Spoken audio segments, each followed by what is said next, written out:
Okay, Thursday, March 20th, Manhattan Borough Board meeting is called to order. First order of business is a motion to adopt the March 20th, 2014 Borough Board agenda, which was emailed to you, and a hand copy has also been distributed. So moved. Motion with that modification. Second. Next 3 minutes, but yes. Second? And we have a second. Yes. Motion to adopt the February 20th, 2014 Borough Board minutes emailed, but with a modification, edit. And we have a motion to adopt. Second. First order of business is the Borough Board presentation on the resolution for after hours variance bill. We will not, as many of you saw in the email, take a vote, but we will have the information provided, and so that you can take back to the executive committees and hopefully the full board prior to our next Borough Board meeting in April. So for that, we have a representative from Councilmember Rosie Mendes' office, Dario. Hi, good morning, everybody.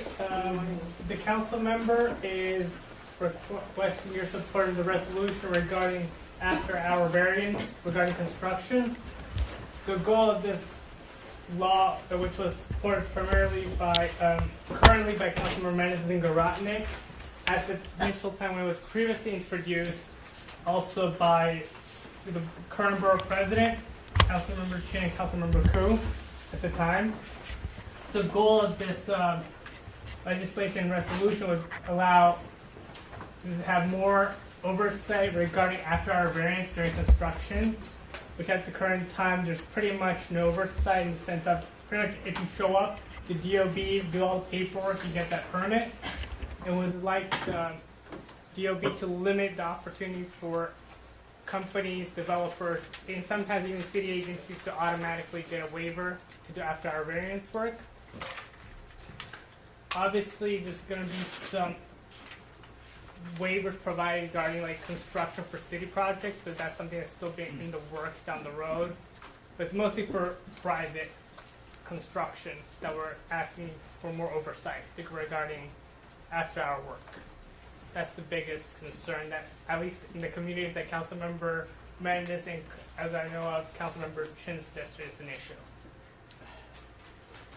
Okay, we have questions? Yeah, so just so we can explain this, the problems then that are coming up are that private construction is exceeding the allowable time that's being granted to them currently based on this system? Is that what's going on? The biggest issue is that people are getting waivers to work after hours, even though it's not emergency work. Let's say a developer says, oh, I think there's a hardship, oh, it will cost me more down the road by not being able to finish my construction in time. Right, so the normal hours would be, let's like take a specific then, the normal hours might be, after hours could be, you gotta quit at 6, but then they get a waiver to work until 8. Midnight, even midnight, some cases Midnight or are something around like the that. clock. And then the process to get that waiver is Saturday simply, and Sunday. right, I understand. Pretty, right now, there's no real, The process to get that waiver, they go to, it's very simple. they get the Department of Buildings grants that? Yes. Right. And this essentially would do, Limit the opportunity for non-emergency work to be performed. right, and who would grant that? Would that DOB. still be the same Yeah, that would be the same procedure? agency, but there would be more limitations to how they can provide those waivers. Okay. I don't know, as many of you may recall, when we had the building of the Sugar Hill project in Board 9, it became a very, very major issue because there was so much constant, continual jackhammering into all hours of the night. And much of our community did come before the board. There wasn't a lot we could do at that time because they had official DOB permits that were posted.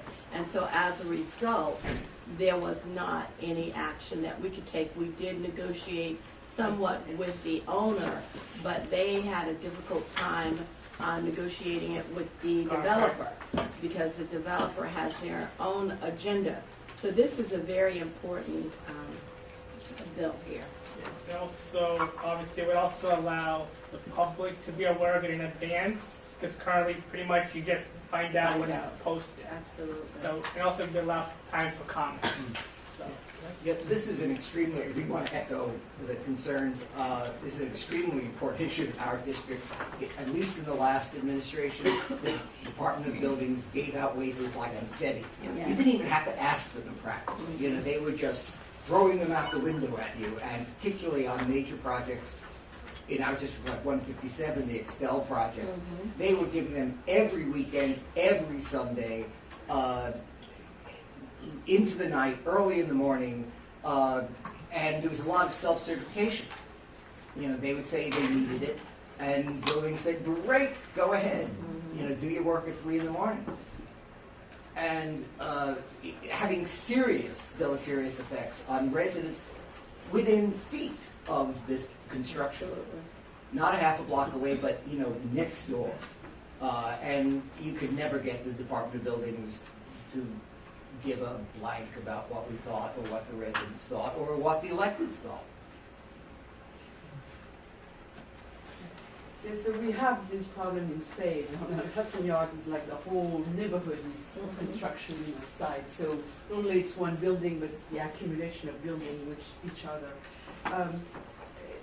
What we would like to see the mill stronger.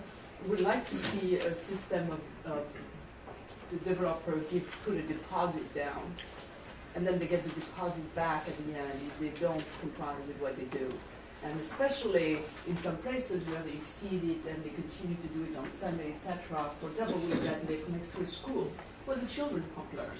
So, you know, what we have asked sometimes is to say, can you change the windows on that side of the building? And indeed, now you are negotiating, there is no money, there is nothing. If there was a fund where you could put a deposit and they get it back at the end, so essentially it's not, it's like a bail, you know.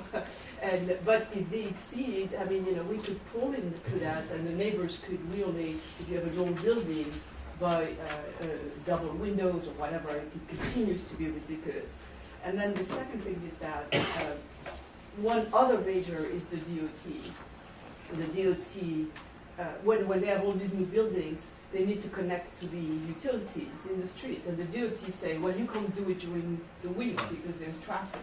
So what we find is like you have the construction during the whole week, and then during the whole weekend, you have breaking the street and connecting where, you know, why don't they do it during the week? I mean, after all, the traffic is at a standstill anyway, so who cares, right? So really, we need to constrain also the DOT work with that work, because then everybody says, well, it's the DOT.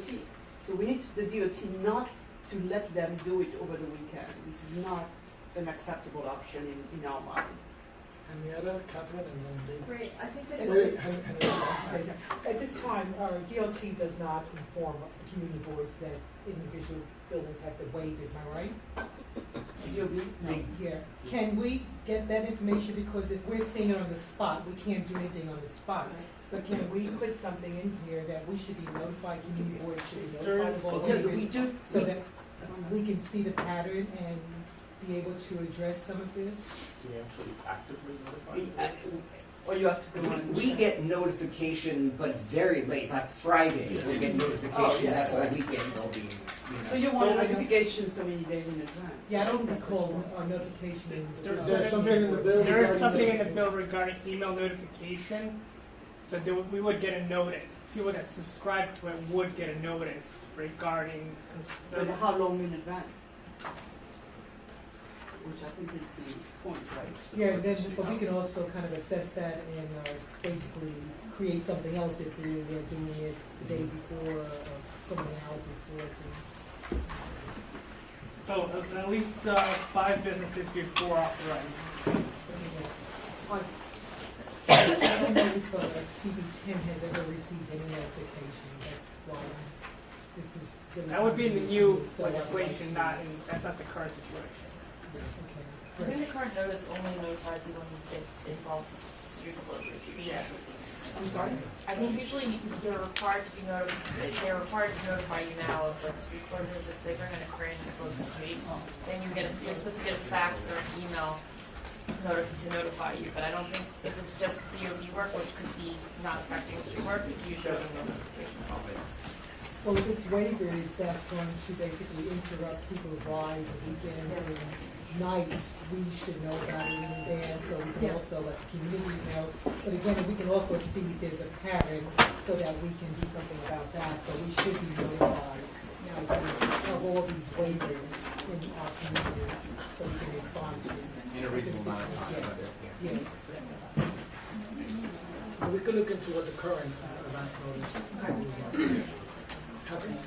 Yes, you said this was primarily geared to the private sector, but in Lower Manhattan, two groups that are really important are authorities, such as the Port Authority, when they were co-ramming through Granite Schist 24/7 for months. So I don't know if you can include authorities in there, and utilities. So, within Con Edison, you'll have them doing the gas, and then you'll have them doing the electric, and then you'd have them doing the steam. So I think they need to be included in that as well, if you could. I think the problem with authorities is that the city council doesn't have the authority to pass laws regarding authorities, Yeah, because they're state. and normally now kind of it's going to be probably used to, it's an emergency work, so. Right, but if there could be some incentive for them to try to get their work done during the day would be great. But doesn't the Port Authority have to obey the rules of the Department of Building? I mean, don't they still need to go to the Department of Building to get their waiver? Some things they do, but if it's all on their land, it gets tricky. So anyway, We'll those try are to just get to the answers to it. two areas that, would- Authorities in general, and utilities.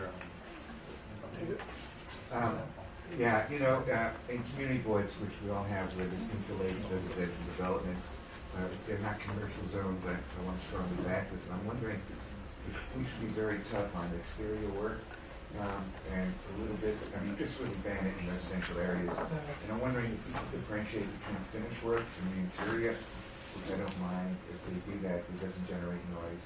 It's okay if we're finishing the tiling work and stuff, but, that might be a compromise if this one's a trouble.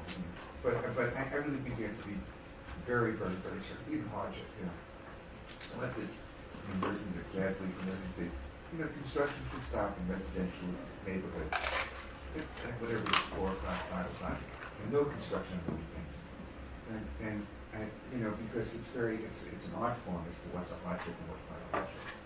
So I think it has to have some legislative teeth to it. No, yeah, just the question on just going back to that question about the notice, it just struck me that I guess there's language in there to allow for an emergency, because by definition, an emergency would require you to move very quickly, and you probably wouldn't get a lot of notification on something like that. They just threw that out there. It's different than hardship. Yeah, no, I understand. I'm not talking about your comments, I'm talking about the earlier comment about the. So I just, do some extensive comments, but I think two worth mentioning are just there's no mention of the interagency coordination and what that would look like or what it should look like. And then secondly, we have a lot of challenges right now with school construction in that, the construction can't happen when the kids are in school, and there's after school programs, so sometimes kids aren't out of the school building until 6. And then, residents nearby don't want work to be past 8, and so the work would never get done with schools. And what we found as a best practice is just working with the project managers there and having them do the noisier work in the hours kind of between 4 and 8, and then they can continue to do some of the less noisy work into the evening, because we don't want the projects to last forever. So with schools, it's sort of like finding that balance and that sweet spot. So just to kind of be cognizant of that as this bill is crafted and revised. I don't think it's our job. It's too much, I think it's great you're doing it, but I think it's too much work for us to manage, especially in a space like, Hudson Yards where you have. Oh no, I'm just saying for schools. No, but I mean construction around schools, so we have the whole neighborhood. I wouldn't want to take that over as a responsibility. We do get phone calls and people are unhappy.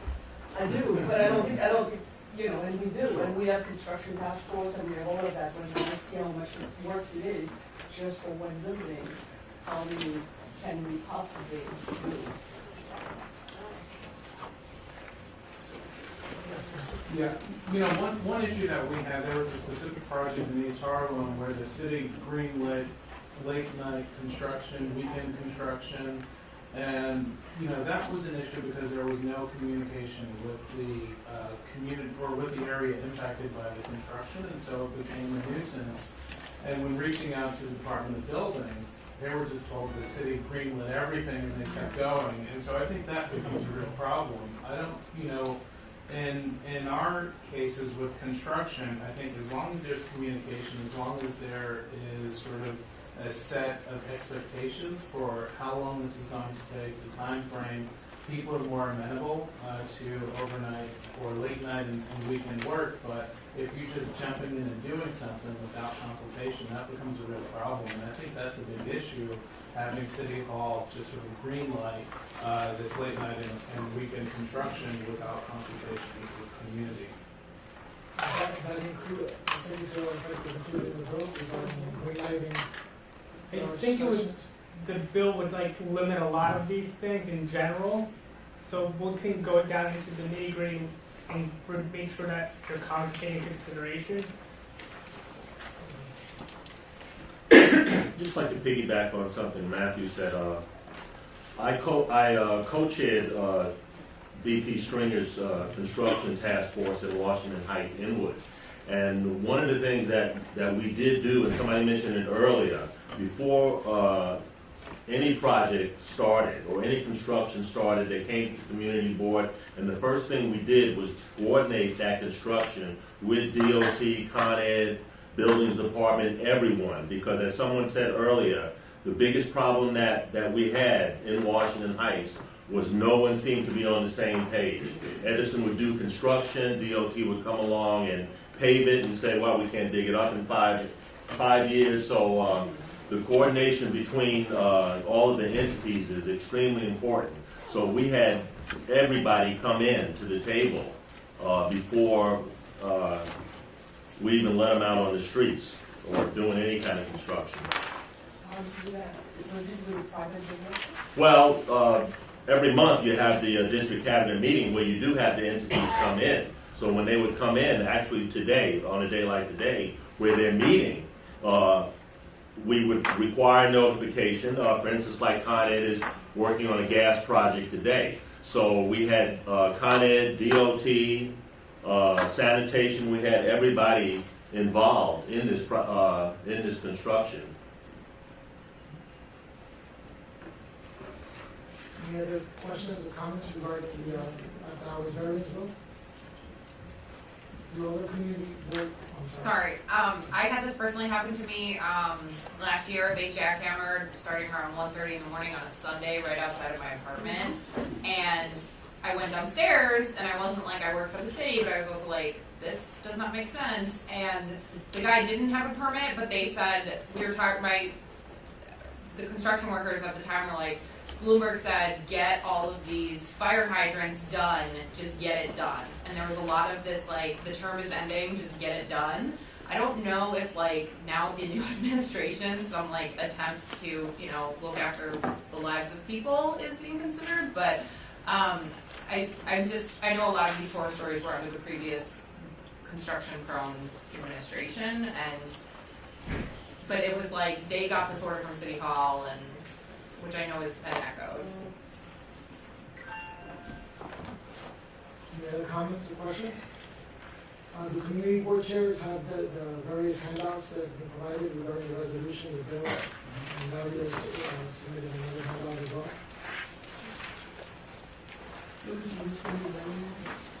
You'd like us to send it by, we did send it by email as well. Yeah, just send it again. Yeah. I don't have a copy of the bill. And we get David a copy of the bill. Michelle, the resolution and the bill. Yes? Quick question, point of information. On the variances, are construction or developers going to need it? For instance, if they have to move contaminated soil at a certain time. It's my understanding that they can only, specific trucks, and they can only remove it at certain times. I'll have to get back to you on that, because since I didn't draft the bill, I don't know the answer.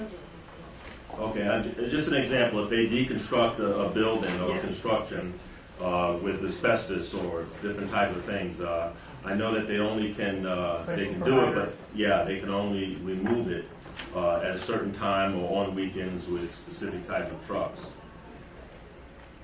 Yeah, that makes sense. I think that under this bill, you would still be allowed to do that because it's not prohibiting after-hours permits. It's requiring you to give an explanation if it is granted in advance notice. Okay. So it's not like a blanket prohibition against it, the way that the bill is written. Thank you. Does everyone think that 5 days will work? You know, this seems to be turning around in like 5 days, but if it gets in through the city agency, you know, it doesn't get to us, because that's what I see as possibly the problem, that it will already be in effect before we actually get to weigh in on it. So is that 5 days? Everybody comfortable with that? How is that supposed to be triggered? Is it triggered from their system and then an email will go out directly? It would be automatic, based on my So understanding. if there is an email going out from the system, that would be really 5 days, right? But it says it's going to be posted on your website. But there's also the emailing To the feature. boards? I think basically people have to subscribe to it. But probably can have an automatic, all community boards can subscribe. Well, could it be by district so that, you Not- know, yeah. the ones that we care most about? The movie and film ones? Yeah. Okay.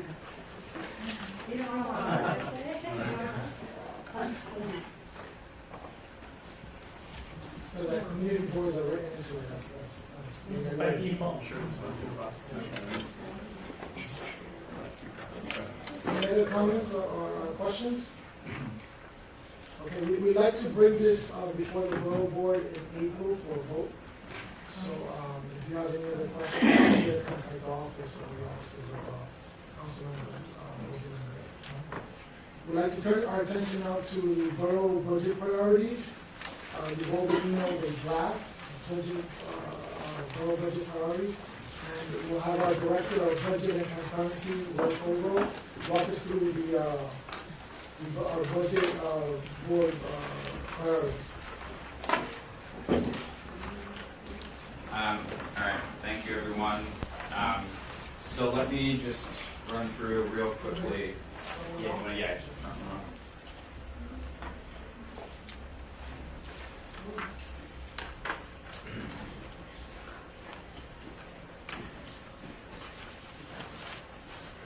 So first, let me just say sort of just a brief background on sort of how this report was compiled, what the sources of information were that sort of drove what we included in here. First of all, every community board submitted a list to OMB of essentially expense and capital budget priorities, which is then returned back to us in a borough-wide register. So I went through the entire register for every community board and tried to include as many of those sort of overarching priorities as possible in this report. As you can see, we've sort of the beginning of the report that you're handed today includes a summary of the online survey we did online, which I'll go over in a minute. But basically, after the online survey section, there's a brief summary of just the overall city budget. Information on that was compiled from both independent reports by the controller, the IBO, the Fiscal Policy Institute, and the City Council in their preliminary budget conversations, which had some helpful information. We then went through a number of agency and program areas that we thought were of primary importance both to the boards and to the borough president. So we go through some community board issues that we feel are important, such as bringing more funding for technology and webcasting, those sorts of requirements. Go through Department of Youth and Community Development. I know after-school funding, OST, and summer youth employment were sort of common concerns we heard from a lot of the boards. Go through affordable housing, which again was, I think, as part of, we also looked at the information that you all send in is part of your community board application process, and affordable housing was the #1 priority listed on all of the community board applications, which I thought was very important that we include that near the top of the list. Similarly, the Department of Cultural Affairs appeared multiple times in the community board register of complaints, or rather budget priorities, so we included that as a top priority for the borough of Manhattan. As we know, cultural affairs plays a prominent role in the borough, both from an educational, cultural, but also from an economic perspective. It's obviously one of the biggest drivers of tourism, and obviously people don't just come and visit a museum and leave. They come to our hotels, they visit restaurants, they visit local stores, so we thought it's really important, especially for Manhattan, that cultural affairs be given prominent funding. One other big piece of cultural affairs funding is the Cultural Development Fund. 66% of applicants for the Cultural Development Fund, which is an expense funding program run by the Department of Cultural Affairs, come from Manhattan, and I think that speaks to the tremendous amount of cultural programming that exists in this borough, so we thought it was really important to make sure there's funding in the budget for that. Next is the public library, another very important entity in the borough. Library funding has been cut in recent years. Fortunately, the budget dance that used to go on every year between the mayor and the council has been severely restrained this year. Library funding was baselined, however, it's still far below levels of 5 or 6 years ago. I think it's important that we're at least able to maintain 6-day service, if not 7-day. And again, the scope of programming at our libraries, especially at the New York Public Library System, has really been ramped up in recent years. However, much of that funding has come from private and foundation sources. I think it's really unfair to keep asking the library to have to seek private money to do these sorts of important programs. CUNY is our next priority, higher education. Obviously, the majority of CUNY funding comes from state aid and tuition. However, the city's primary function is providing CUNY support for community colleges. Of course, there are several community colleges in the borough of Manhattan. It's very important that we not keep sort of putting the burden on students in the form of higher tuition. We need to really dedicate city funding to CUNY. Similarly, there used to be a scholarship, the Peter Malone Scholarship, which is available to any CUNY students, regardless of immigration status. It's a very important piece, and that scholarship has been eliminated. There's been a proposal to create a new CUNY scholarship called the City Council Academic Achievement Award, proposed by CUNY Student Leadership. I think that's a very good initiative to look at as part of the new budget process. Any student with a B average graduating from New York City High School or better can get a scholarship, which again would just allow a lot more local students to go on higher education. Transportation is our next priority here. Again, we're looking at both the MTA, New York City Transit, and NYC DOT. There's been a lot of changes in recent years in the city's streetscape. However, we think there obviously need more funding, especially if we look at this focus on Vision Zero. I know Christine from CB4 had sent me some suggested edits, sort of adding on additional comments on DOT funding to make sure we have the sorts of traffic calming measures that are necessary to really lower our pedestrian fatalities. Next is Department of Education. As we all know, the largest public school system in the country. There continue to be serious issues with class size and school facilities. I know school construction, as mentioned earlier, is part of the after-hours variance issue. It is always difficult to actually complete these school projects, so we think we need more oversight of SEA to make sure we know how they're spending their money and why every project seems to go over budget and over time. That whole process is very opaque and needs a lot more transparency. We have included some praise for the pre-K initiative and the class size reduction program, which I think will improve educational outcomes in the city.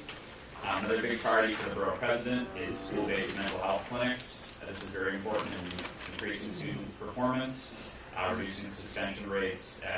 There's been some money put in for capital support to build clinics. However, the operating side is still severely lacking throughout the system.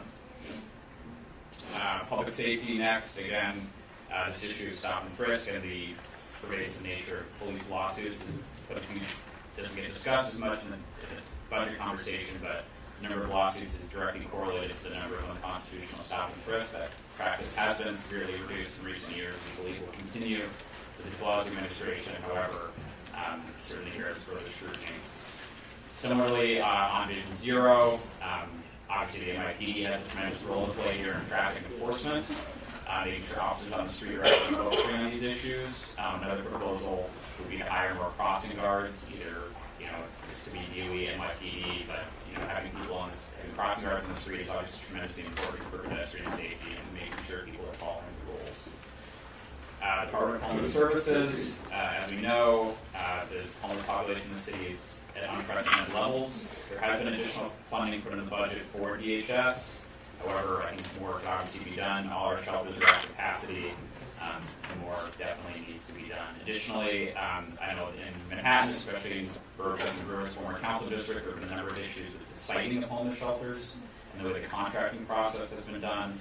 So we're calling for better scrutiny of that process, as well as looking at the cost benefit of, rather than putting additional money for additional housing, using some of that money for homeless prevention, keeping people in their homes, keeping them out of the system in the first place. Really is a much more pragmatic way to go about it. Information technology, as we know, Gail is very into technology and making sure that we have the technological infrastructure in place that allows for the webcasting, for people to use the internet services they need. The Department of Information Technology, telecommunications, manages all the city's IT projects. I think there needs to be more funding for DoIT so that they can actually play a more hands-on role in working with community boards, elected officials, city agencies to make sure that all these technological innovations are actually being followed throughout the borough. Similarly, we called for increased funding for public Wi-Fi access. One of the potential avenues we mentioned is the new public payphone franchise, which is coming up.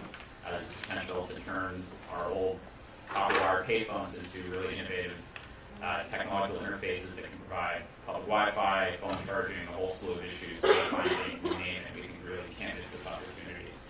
If there's additional funding needed to make that a reality, we think it should be.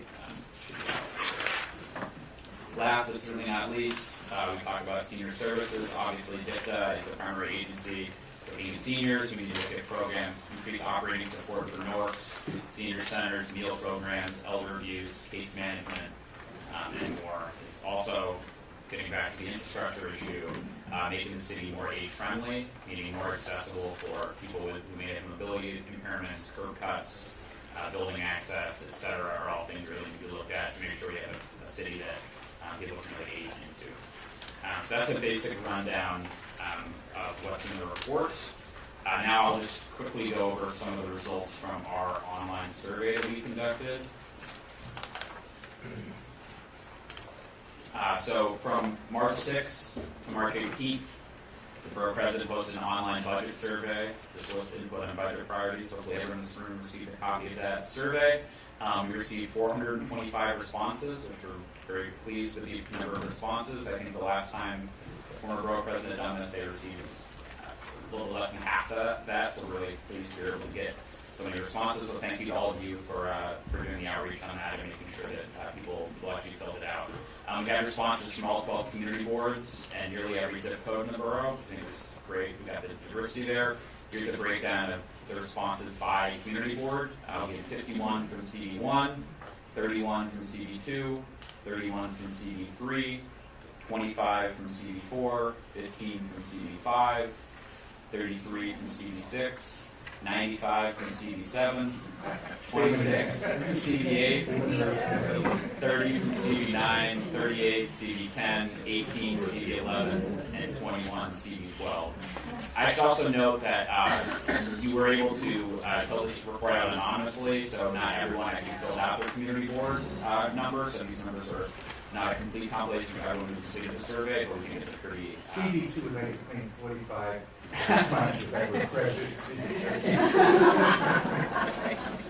don't know what's in the water to CD10. All of the CD applicants were sent a survey, so there were more CD applicants than CD said, which may explain some.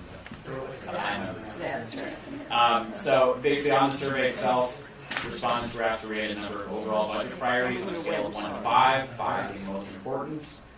So this list shows the percentage of respondents rating these priorities a 4 or a 5. According to these results, the most important priority in the borough of Manhattan was K to high school education, with 75% of respondents marking it a 4 or a 5. This is followed by affordable housing with 70%, public transportation 69, youth services 67, public infrastructure 64, parks 62, Human and Social Services 62, Public Health 59, Higher Ed 58, Senior Services 58, Pre-K 56, Economic Business Development 54, Homeless Services 54, Technology Infrastructure 47, and Cultural Affairs at 47. Also note there were a number of comments. There were people who were to believe, and sort of the general consensus was these are all really important priorities, so it's hard to sort of, everyone sort of agreed that these were important. However, it was a matter of now we, of course, when the rubber hits the road, deciding how to actually allocate the funding to all these priorities. We also asked them, we presented a number of statements and asked respondents to either agree or disagree. The first statement was universal pre-K education should be a citywide budget priority. 78% of respondents agreed, 14% disagreed, and 9% expressed no opinion. This is actually surprisingly received the highest percentage of disagreements of all the statements we asked, which we found the most surprising. Developers should be mandated to build on-site affordable housing in exchange for tax breaks or zoning changes, also known as mandatory inclusionary zoning. This was the number one. People responded most strongly to this statement. 86% agreed with the statement. It was 65% strongly agreeing, 9% disagreed, 4% had no opinion. The next statement, maintaining socioeconomic diversity in Manhattan neighborhoods should be a government priority. 72% agreed, 10% disagreed, 8% expressed no opinion. And then more city funding should be directed towards improving technology infrastructure. 79% agreed, 7% disagreed, and 13% expressed no opinion. Again, on this question, we had a number of people who were a little unclear, so we probably to phrase that a little bit better, but still a pretty strong response rate. So those are some of the just basic responses we received. I'll also show you guys, this is just a little more high-level survey of some of the responses. We can see here for the 1 through 5 ranking, it's a little hard to read that, but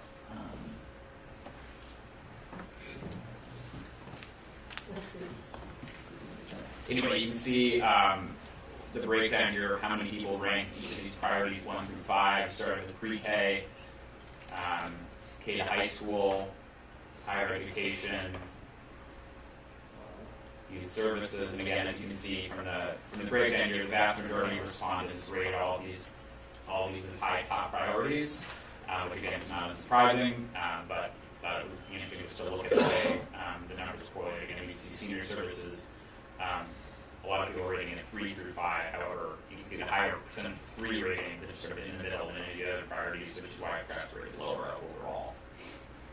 Public transportation again, public safety, technology infrastructure,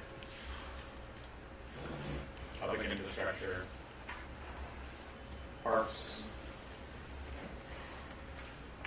homeless services. Again, most of these breakdowns are fairly similar. Cultural affairs, you see a large number sort of in the middle. Becomes more people responded 3 to that than any of the other priorities, which is a little bit strange. Public health, again, pretty wide disparity across the board on responses to that. Economic business development, another high level of ambivalence apparently towards economic and business development. So anyway, those are some of the numbers on the survey. And again, here's some of the comments, so I won't go through these now. We have included some excerpts of what the other comments were. And here's just a breakdown for the sort of high-level statements, how everyone responded. We can see this is percent strongly agreeing with the pre-K as a top priority, somewhat agreeing here in the top left quadrant, no opinion to the right of that, somewhat disagree, strongly disagree. Similarly, we have the mandatory inclusionary zoning question. You can see the vast majority strongly agreed with that, and on down the list.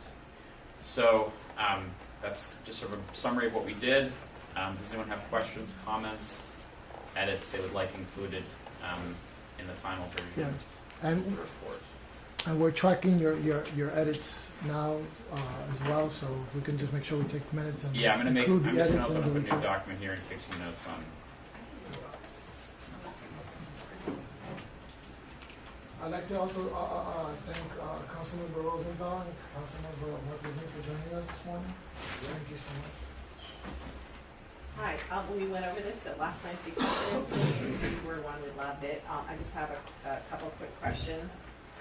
One was if 62% thought parks and open space was important, is there a reason that there's not a category for parks in this budget item?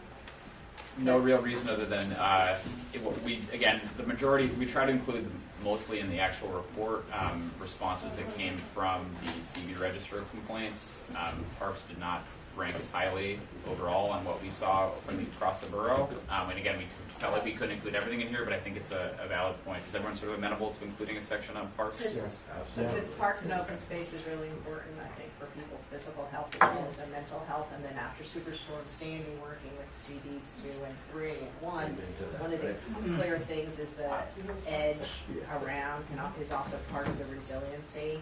Mhm. So that was something that we're really loud and clear. Okay.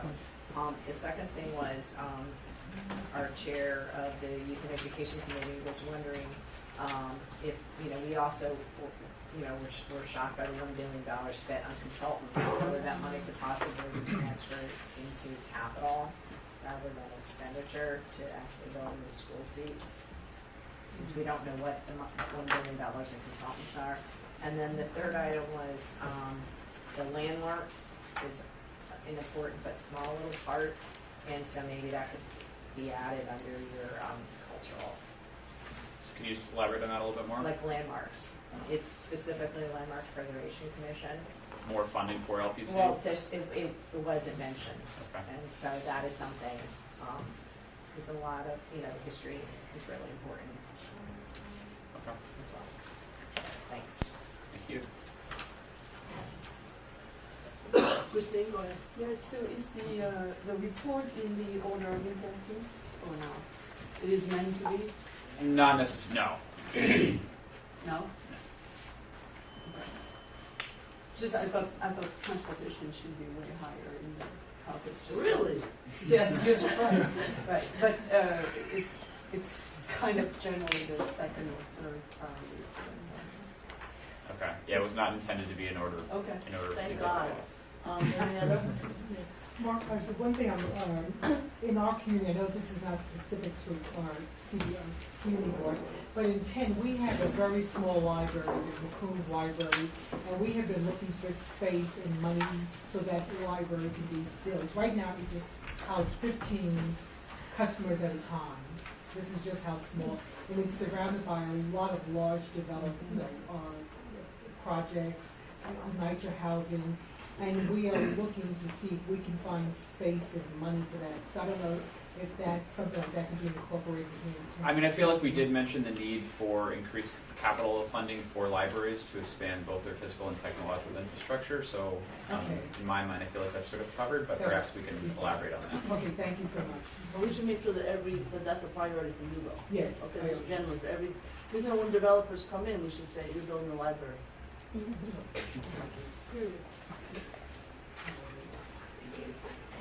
Yeah, That's on you, Mark. I wanted to say, the expanded presentation with the charts and the graphs, is that, I know it's in draft form, but are you going to distribute that out? Yeah, I was trying to get it in the PowerPoint. Unfortunately, I was having some issues making it look better. But yes, I will get it in a format that's more readable and send it around. Okay, great. I want to echo what my colleague from Boardman said about landmarks. The LPC is an interesting agency in that it creates the landmark districts and has to enforce it. It's one of the few agencies, the only one, where it plays that dual role. In CB2, we have obviously huge tracts of landmarks. I mean, all boards do, but we have particularly large tracts, and we constantly suffer from lack of funding for LPC, which greatly impacts our community. So I just want to say that that's something that maybe we should increase awareness of. Great. Well, it's something I was wondering if you might be interested as a borough board, if that I just put out there as a question, is looking at, I'm looking at the mandatory inclusionary housing, and given that the 421A rules are going to be coming up at the state level next year, would it be interesting to drill down on that question and ask for your community what level of inclusionary housing are you looking for? Are you looking for 30% AMI? Are you looking for 80% AMI? 100%? One thing that I'm noticing in both Community Board 7 and now 4 is the difference of what each community would want. However, when the developers go for financing, the way the financing works is that the lowest common denominator is the one that drives what percentage AMI each building. Well, because they get more financing. Yeah. So it brings us down to 30% or 40%, which for many communities is spot on right. And that's great, and we have to acknowledge that and use that opportunity. And for other communities, it might be closer to 80% or 100% AMI. But I'd be curious to know where Manhattan falls on that and whether or not. I think what we could do is make sure that you have the demographics, which you more or less have. You could just publicize it for each community. And then what you can do is just figure out, if you have an AMI, I mean, a demographic of $23,000 a year, you know, East Harlem, Matthew keeps telling me, has, I don't know if you say fortunately or unfortunately, gone up $10,000. I probably would say unfortunately, but whatever. So that, the current statistics. And then you can look to see what that is, and then you would, what we call it neighborhood by neighborhood AMI is what we're looking for.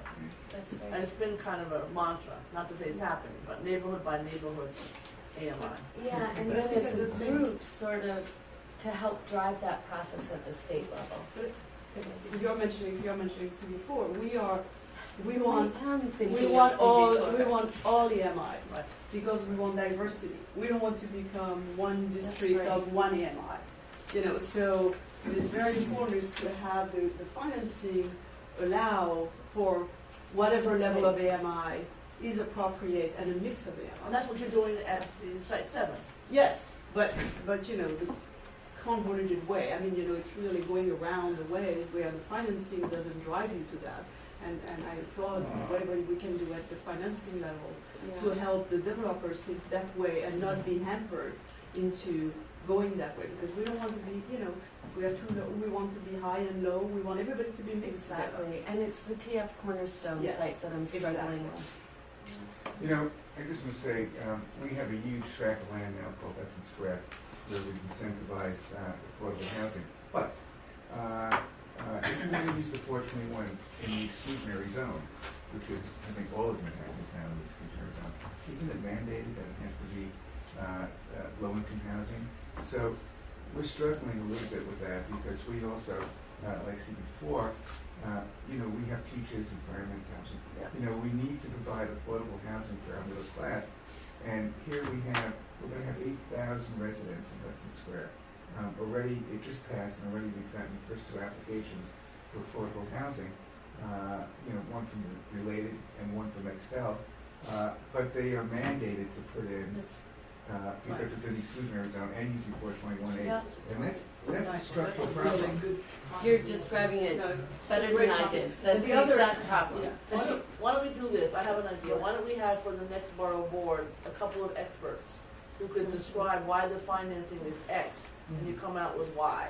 Would that be helpful to everybody? Yes. And then, because it is, I mean, I actually have spent a lot of time trying to figure out, it is complicated based on the financing. We'll find a couple of people who really know why you come out with X when you really want Y, or whatever. Yes, ma'am. You know, I think another complication in it, for us, over 51% of households in Community Board 11 are under 40% of AMI.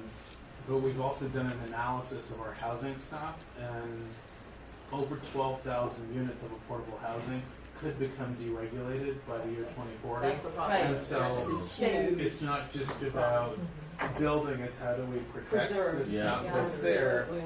Or if we are going to lose the stock, then we have to create housing. And I would agree, and I think everyone would say, every community, we want to be dynamic, we want to be a reflection of different income levels, and we want everyone to live together. we've got to make sure to take care of the people who are already here. And so I think it's a complexity that we have to deal with. And so thinking about new housing, but how do we create a mechanism where we protect the stock that already exists is really critical for The us. city has lost 88,429 units, actually know the number, in the last 10 years, of rent regulated. Yeah. And I'm A lot of it's Manhattan. He's talking about Mitchell Lama too, right? I'm talking about All absolutely. of Well, it rent regulated. we only have one Mitchell on the left in East Harlem. All the others have bought out already. And I think in other boroughs, it's not in that sense a problem, because when a building's vacated, here in Manhattan, at least in many of the districts in Manhattan, as soon as an apartment is vacated, they do the IAI, the village capital improvement, and what happens is we have de facto, it's not the intent of the legislation, we de facto have vacancy decontrol, rather than other boroughs which only get the 15% increase. Is it 20 minutes? Okay. So there isn't an apartment in my district that is vacant that a landlord does not make a capital improvement in my district. It brings up to $2,000 a month. It's amazing how Maxter does that. In a second. I know. And we need to close that loophole. That's really something that we all need to advocate for. That- I think what loses if the administration wants to do that too. So we have some hope. Absolutely, because that's what's happening just daily in CB9. Our community is just being changed immensely, and it's so unfortunate with the increase in the homeless rate as a result of families who are priced out of our community, and then they end up working and in shelters, and then they can't get housing, so they continue to be in shelter. Not that they don't want housing, but then we cannot house them within our district, and that's very, very important for CB9. Which is why I thought the homelessness should be a little more emphasized in the budget, because we need to link that to the housing and say, the homelessness resolution is not by homelessness and more shelter, it's by the housing.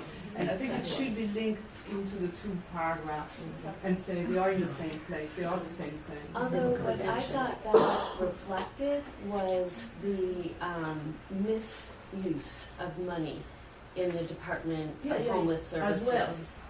We don't necessarily need to spend more. No. We need to spend it better. Exactly. But it needs to be taken together rather than, two departments. And one of the issues under the previous mayor, there was such an emphasis on giving the appearance of there not being homelessness. So a lot of money was allocated to programs that gave a process that appeared to eliminate homelessness. We really should look at that going forward. Given that's the work that I do, that's a concern of many supported housing providers, is that picture is not realistic. We appear to be decreasing homelessness when in fact we've got people just revolving, and so they are using a lot of the resources that could be put into housing. Right, permanent housing. That was my report, actually. So Oh. thank you very much. We actually, we'll have to move to a vote now on the borough board priorities with the addition that will be recorded. Yeah, so let me just run through a few before we put this up for a vote. So a few of the suggestions that I've heard from today are that we should include a parks and open space segment, mentioning especially the impact on storm resiliency related to Sandy and potential future storms. Perhaps better highlight the education consulting funding, ask the question, could some of that be transferred to capital for the school construction authority? Include a segment on LPC, the importance of landmarks, both for cultural, affordable housing, and just the character of our neighborhoods. Potentially move transportation up higher in the list from Christine. Helen, you're voting yes, right? Yes. I'll be your proxy. Go. Thank you. The fact that there's a small library in CB10 that needs additional funding, we'll mention that. Again, LPC mentioned another time. This issue of 421A, I don't know if we're going to include that in the budget report, but I think it certainly is an issue that needs to be looked at going forward. Make sure there's some mention of the fact we need a diverse mix of AMI and financing across the borough. And again, the need to emphasize and connect homelessness and affordable housing, spend better on homelessness, not necessarily more. I'll also mention that in an email to me, it had been suggested that we include a segment on the importance of health service funding, especially for AIDS and HIV. Does everyone agree with the need to include a section on health services and HIV and AIDS funding? Okay, we'll include that as well. Does anyone else have anything they'd like to propose to be included? Put the landmarks. Landmarks, yes. You got parks in there too, right? Yeah. So motion to adopt the borough board priorities as amended. So moved. Second. Second, okay. The general counsel reminded me like 3 times, I have to do it by roll call. So we'll start off with Councilmember Chin, Yes. Councilmember Mendez, Yes. Johnson, Councilmember Goradnik, Yes. Councilmember Kales, Yes. Councilmember Rosenthal, Yes. Councilmember Levine, Yes? Speaker Mark Viverito, Councilmember Dickens, Councilmember Rodriguez, Yes. Community Board Chair Catherine, Yes. Chair David, Yes? Community Board 3 Chair Gigi, Yes. Community Board 4 Chair Christine, Yes. Community Board 5 is Walidi. Yes. Community Board 6, Sandro. Yes. Community Board 7, Elizabeth. Yes. Community Board 8, Nick. Yes. Community Board 9. Yes. Community Board 10, Henrietta. Yes. Community Board 11, Matthew Washington. Yes, sir. Community Board 12, Yes. And sorry, just one other note. I'm going to include one other thing that's not in the report you have here is we're just going to include a list of all of the borough board members on the first page. And make a few minor formatting changes, but none of the content will be changed beyond what we've discussed here. Thank you, Wilhelm. Thank you. Next, we turn to Councilmember Community Board Chair report. We'll begin with Councilmember Levine. Okay. Well, it's also budget season down at City Hall. And in the Parks Committee, we're going to be holding our budget hearing next week, which all of you are invited to join us for. This is when we'll be reviewing the city's proposal and beating them up a little bit with tough questions. The facts are that despite huge growth in acreage in our system, despite huge growth in use of the parks, funding for our park system has been stagnant for many years, at about $300 million, which may sound like a lot. It's 0.4% of our budget. In Boston, it's double that. In Chicago, it's triple that. Any way you slice it, we're not adequately funding our parks. And there's an equity issue here, because private funding is propping up the marquee parks we love, like Central Park and Bryant Park and the High Lines, some of which are getting tens of millions a year, while the rest of the system has been left to languish.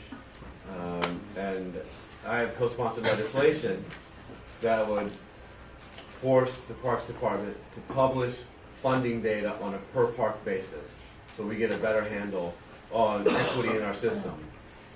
And we're also looking very, very closely at conservancies and how we can equalize the difference between these incredibly well-funded parks and the rest of the system. So this will be very much on the agenda in our budget discussions. It'll be Thursday the 27th at 1 p.m. in the main committee room at City Hall. If you haven't been to these... What is it, Monday? Thursday the 27th, if I have that right, at 1 p.m. in the committee room at City Hall. And actually there's an opportunity for members of the public and all of you, if you want to speak up on parks funding as it relates to your districts, you're more than welcome to do that. We can make sure to get an email out as well. By all means. I just want to say, we've been forced in the village, we've just formed a conservancy for Washington Square Park. Right. And I'm getting battered a little bit on it. But, we just don't have funding, so it's not just the marquee large parks, even the smaller ones. Washington Square Park is very heavily used, per square foot. But we object to having to have conservancies. We have parks and they are not looked after, so we'll try to be there. Look, the political reality is that the most powerful stakeholders and influencers in the city all live next to well-funded, privately funded parks like Central Park. Therefore, they're not clamoring for an increase in the parks budget. Right? And I think in the Bloomberg era, in his echo chamber, the people who were talking to him were perfectly happy with Central Park and the other parks that they live next to. So there's kind of an insidious political effect of the move to private funding. And what would be fair is to have the public sector funding this with tax dollars that all parks in the city would benefit from. And we want to move towards that. Last thing I'll just mention is one very neat bill that I've co-sponsored along with Borough President Brewer. Little known fact, street renamings go through the Parks Committee. And we've now got thousands of streets and corners co-named for heroes of our past and people who we want to commemorate. But very few people know who those names are, who those people are, who have their names up on the signs. Well, the city actually collects a nice little biography on everyone who's got a street named after them. That's part of the process. But there's really no way for the public to access that. And so, Borough President and I proposed that there be an online database that you could look up for every single co-named street or street corner in the whole city to find out the history there. I mean, actually, I envisioned maybe there could be a little QR code on the lamp I was post. going to say, you And have a just- QR code right next to it, you can make it up. Right, and this would cost the city almost nothing because they've already written all these bios. There's no new work really. It's just about making them open and accessible to the public. Thank you, Councilman. Next week. A quick question. One, is there any movement on identifying the Parks Commissioner? Have you been in touch with City Hall on that? And then, two, the other part of it is when we talk about equity in parks with respect to funding, we have the City Parks Foundation. I mean, has part of the agenda been to sort of bolster the work of the City Parks Foundation and Partnership for Parks, because it seems like a complex issue. There had been talk before about contributions going to some of these larger conservancies and then being distributed out. I don't think there's any legal mechanism to allow for something like that to happen, but encouraging folks to use City Parks Foundation and Partnership for Parks as ways to distribute funds more evenly. There's a lot of talk about creating a citywide fund. Senator Squadron's been a real leader on this. Some citywide fund to take private money and distribute it to all the parks in the city. And that could be housed at the Parks Foundation, certainly a logical option. But I think that's yet to be worked out. But there's a lot of movement to expand the pool of private money and distribute it throughout the city. We plan on doing that for sure. On the Parks Commissioner, I don't have a lot of inside information, but I'm afraid it's probably not, you're not going to see it this week. I think that it's not quite in the final stage yet, and this is a source of frustration, but you know, the administration has hundreds of appointments to fill, and I think they're working diligently to get through it. I'm personally hoping we have parks in place really soon. Yeah, we have to move on to the community board chair reports, community board 1. Great, it's been another busy month. I want to thank the Borough President and Councilmember Chin. So far, we had 3 successful meetings under the Seaport Working Group. We have another meeting tonight. To the New York Rising, we had 3 different Lower Manhattan public engagement meetings in CD3, CD2, CD1, and ballots were cast, and there were, you know, the key areas reflecting what the community was interested in.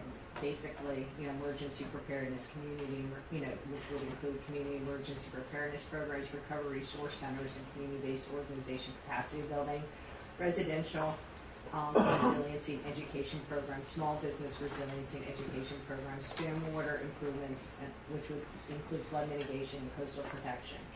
So that was a big project after 6 months of work. The final report will go to the state by the end of the month. The third item, we've been working on the community center at Stuyvesant High School. It looks like it will continue to operate under the Battery Park City Authority, and most importantly, the pool has reopened, and we encourage communities in the nearby area to use that facility. Item number 4, we've been working with the New York City Department of Transportation through some of the transition issues from the functions from the Lower Manhattan Infrastructure Command Center, and thank you elected officials for working with us on that. Also, we are sponsoring 2 forums. We're very excited. We're going to be co-sponsoring with Community Boards 2 and 3, a liquor forum with the commissioner. So people can ask about, we've never done this before, I'm very excited. That will be on Tuesday, May 6th. Is it tasting? No, it's not. Yeah, tasting of the rolls and procedures. And last but not least, we are also co-sponsoring with all our elected officials on Thursday, April 17th, Rat Academy in Tribeca. And you have to revise the brochure on that. No rats. And we're very excited about that as well. Thank you. Community Board 2? Yes. You've had a very busy month. Let me just say, 75 Morton Street, which is going to be a new middle school. It's going to draw from several the community boards, 1 and 4, 5. We think this week it's finally going to be handed over from the state. It has been a torturous process. We've lost an entire cohort, and we were told when we started we'd have the school open in 2015, then it was 16, now they said 17. All our elected officials, Brett Horman and Deborah Glick and Corey and both borough president's office are going to put all their energy into pushing SCA to get this done. We cannot lose another year of school kids going into this middle school. And everybody says it's great, we're doing it, but there's no sense of urgency whatsoever, and it's extremely frustrating. You think 2017 will happen? Oh, don't say that. I can't face it. At CB4, which will feed from CB2 also, the family school I think is going to open in September, and that's great. It's an elementary school. We're working with Councilmember Chin's office to see if we could restructure the school, which somehow got muddled up at the end of the Plan 2031 of NYU. We've lost the school. We're going to try to open a restricted declaration. I want everybody to go to the synagogues and churches and pray. This is a very, very hard push uphill to open a restricted declaration after review left with NYU, but we're going to try. We have a affordable housing task force. We have been getting experts in. We'll talk about it. That's why I'm so smart, because I'm so now full of information in the last month. They come in and they spend hours with us, we feed them. It's great. And so we've had several experts in financing and preservation of existing housing come in, and so I'll share that with you. Also, and here is something that we all should know about. The Comprehensive Health Center, which was the byproduct of the St. Vincent's closing, is ready to open in June. They spent $140 million on it. It's a tremendous amount of money. It's not an ER room. They're going to have operating tables, 2 operating rooms. They're going to have they can handle almost 95% of what you come for. They'll stabilize you, and then if you need to be admitted, they have their own ambulance crews and ambulances, and they'll move you to an area hospital. They're going to have tours of it if anybody's interested. And certainly if you belong to an organization that would somehow be a constituent of this comprehensive health center, please email, let me know, we'll get you a tour. It's an exciting thing for us, and it may be, I hate to say it, but it may be the future of medicine. It may be that these comprehensive health care centers that have only 3 or 4 beds that will service, 95% of what goes on, might be the face of health moving forward. So that's what's going on in CB2. Thank you. Oh, just one more thing. We are also going to have a forum on this, where the folks who are opening this, which is North Shore and Long Island Jewish, Bork, Lenox Hill, and Manhattan here and I, they're coming into Manhattan buying hospitals. We're going to have a forum for them to explain all the services provided. We'll send out an email to all of you to come. Thank you. So after about a year's work in trying to get a new school built as part of a large-scale development project at the base of the Williamsburg Bridge, our board is almost ready. We're in the final stage of releasing a white paper that documents our need in various ways for this new school, mainly to put some pressure on SCA as to why we think it should be higher on the list for some commitment. So we're so close. It's like my child. Judy, can I just stop you for a minute on the school issue? There was an article in the paper, I'm sure you saw it, about the Philadelphia or Baltimore school and the community school. And I just throw it out because I think on Riverside we didn't think that way as much. And that's something, you saw the article? Yes. Okay, so it might be, community school might be a real community school, you should think about it. Yes. Because they have to have separate entrances for the community and the kids. We can't have crazy people in the school. Right. Yeah. So just, you might want to try to have SCA. We're doing that in Hudson Square. Okay. With separate entrance on a separate street. Got it. Okay. I'm just, you might be Yeah. doing that already. Yeah, it's on the radar. And also, we are also very close to revising our bylaws, very exciting. And then, so there's been a lot of press around inadequate conditions around family shelters, a lot of attention around Auburn, but there's also a similar one in CD3 at Catherine Street. And so as part of the overhaul, they are now transitioning that shelter to house different types of families and individuals. But that just came down directly with no community input and with notification. And it's just sort of, surprise, it's in the newspaper.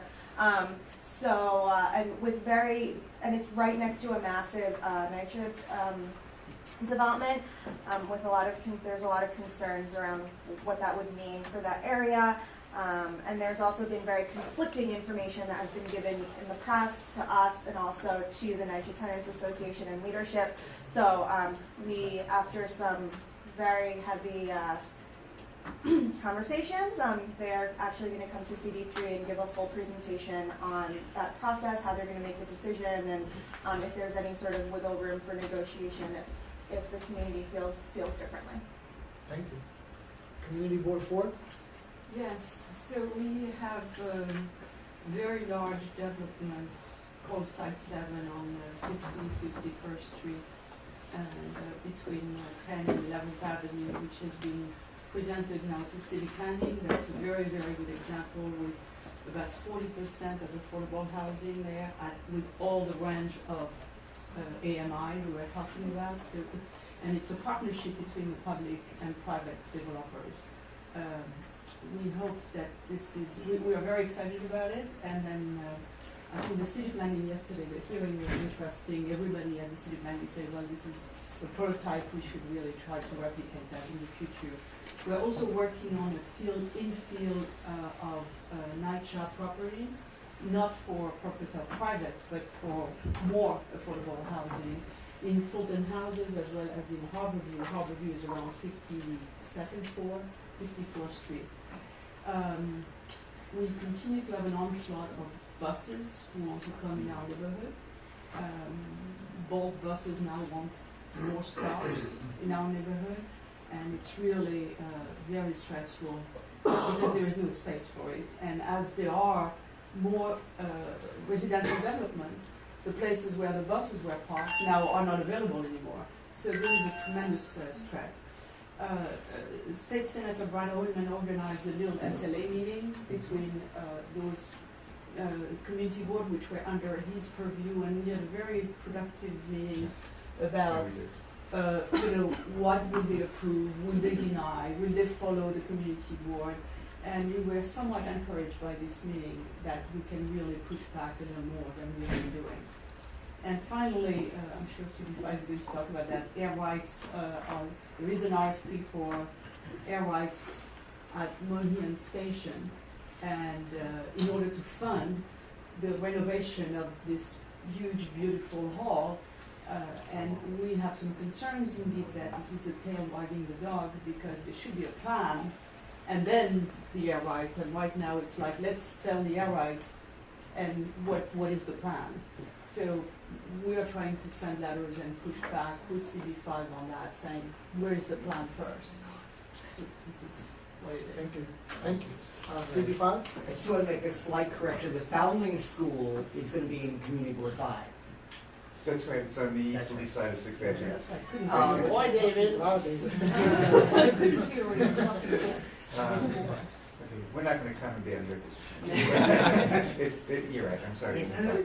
So if you are going to be a feeder, and you will be a feeder to 75-1. So yes, we are working with the Community Board 4 on one end issue, because what we have there is the Gateway project that Amtrak is doing, that they are hoping to commandeer some land just south of Penn Station. You have the attempt to move Madison Square Garden and what would happen there, and then you have Moynihan Station. So it's right to have a grand plan for what we want to do for that area, and not have each party going off on their own, looking after their own self-interest. Well, I have a question about that. So what we're looking at is a similar process to the one at South Street Seaport to bring together the stakeholders around MSG because of the 10-year window. Right. Yeah, and then we could do what you're talking about. So we're going Yes. to work on that really fast. That's good. And we'll rely on you to help the stakeholder list. That'll be great. That'll be really terrific. Another issue before us is the Picasso curtain, which many of you may know is in danger of being taken down from the Four Seasons. I know that Board 7 and Board 8 are very supportive of our position, which is that it should stay where it is. Any other board, the court date is April 1st, so if any other board does want to weigh in on this, it needs to be done in the next 2 weeks. An art installation? No, it's this curtain that is owned by Landmarks Conservancy that has been at the Four Seasons since the Four Seasons existed. In fact, they never finished the wall behind the curtain because they believed that the curtain would always be there, so they didn't have to actually finish the wall behind it. And now it's in danger of being taken down. Can I ask why? Like why suddenly are they taking it down? We're trying to. Development. It's been bought by someone, So by we're real working, estate. we're working on it.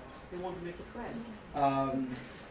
Also, in the last few days, I don't know if other boards have gotten this, but we got word that the Hotel Trades Council wants to come to our board to talk about their proposal that every hotel in the city would have to get a special permit.